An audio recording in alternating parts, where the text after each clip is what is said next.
It's always a real treat when a big Nintendo console game is eventually released for a handheld. I remember during the Nintendo DS launch when Super Mario 64 DS came out. It was my favorite platformer for a very long time, and honestly, it might still be my favorite platformer.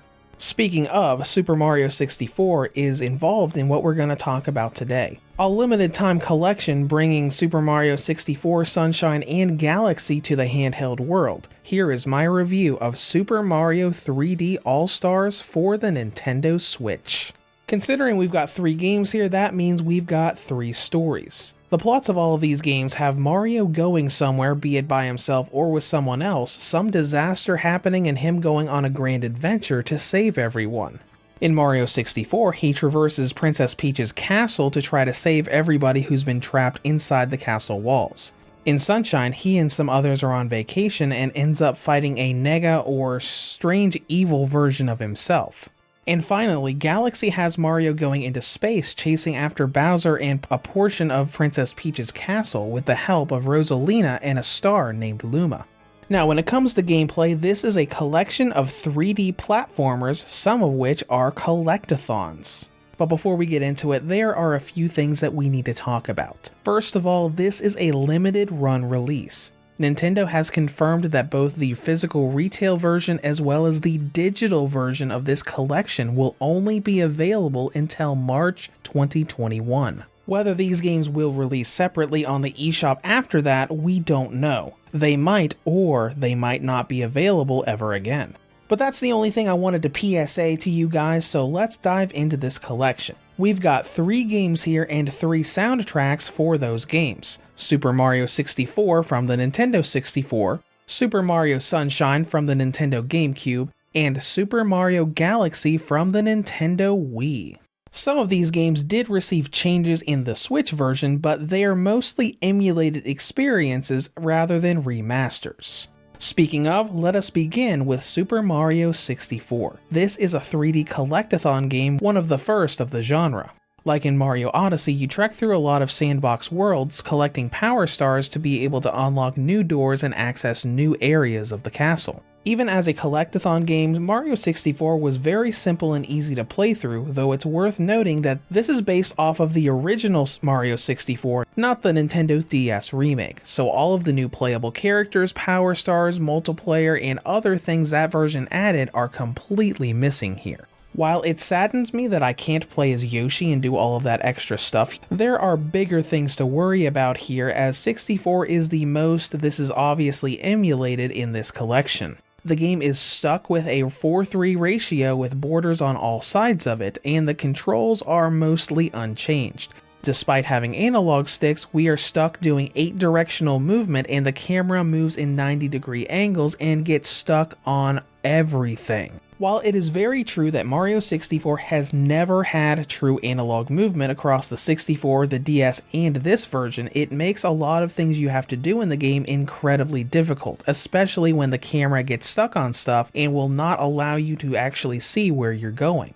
You can certainly adjust to it, but it would have been nice for it to be enhanced a little more outside of just some smoother textures. Moving on to Sunshine and Galaxy, the control situation pretty much goes away. Sunshine handles a lot better with analog movement, and while aiming the FLUDD system can be a little finicky at times, overall it is much better optimized here than 64 is. And without spending too much time droning on about all 3 games, let's actually move on to Galaxy, which is probably what a lot of Nintendo fans are most excited to play on the go. Galaxy was a very different and unique Mario game in that it completely changed not only the camera perspective, but the entire 3D Mario formula. There was a lot more depth and gravity physics elements as you were running around and using gravity while navigating tiny planets. Galaxy is also the game in this collection that was enhanced by the Joy-Cons and different features of the Switch. The way these enhancements work also make the experience a little different between handheld and docked mode. When you're in docked mode, the pointer for star fragments is moved around and used with the Joy-Cons, whereas in handheld mode, both that and navigating the main menus is done with the touchscreen with motion disabled. The way this works actually makes me prefer handheld mode versus docked mode. The pointer for star fragments never really goes off of screen in docked mode unless you go through a scene or something, and it's pretty annoying when sitting at my desk and my hand moves around while I'm controlling it with the Joy-Cons. That's pretty much everything I have to say about each of the games, so let's dive into content and length. Each of these games should take you about 10 to 15 hours, give or take, if it's your first time playing it, and even if it's not your first time playing these games, that'll still get you a good 30 hours for $60. Now let's move on to presentation, which overall isn't too bad at all. As far as Super Mario 64 goes, it's not a really huge overhaul, but a lot of the character models, including Mario, is upscaled and smoothed pretty nicely. When we move on to Galaxy and Sunshine, some of the scenes have some slight blurring in them, but nothing major. Moving on to performance, I didn't really have any problems in 64 or Galaxy, though there are some small drops every so often when I was playing Sunshine. And next we move on to battery life. On the original model, Mario 3D All-Stars has a battery range of 3 hours on high settings up to 3 hours and 57 minutes on low settings.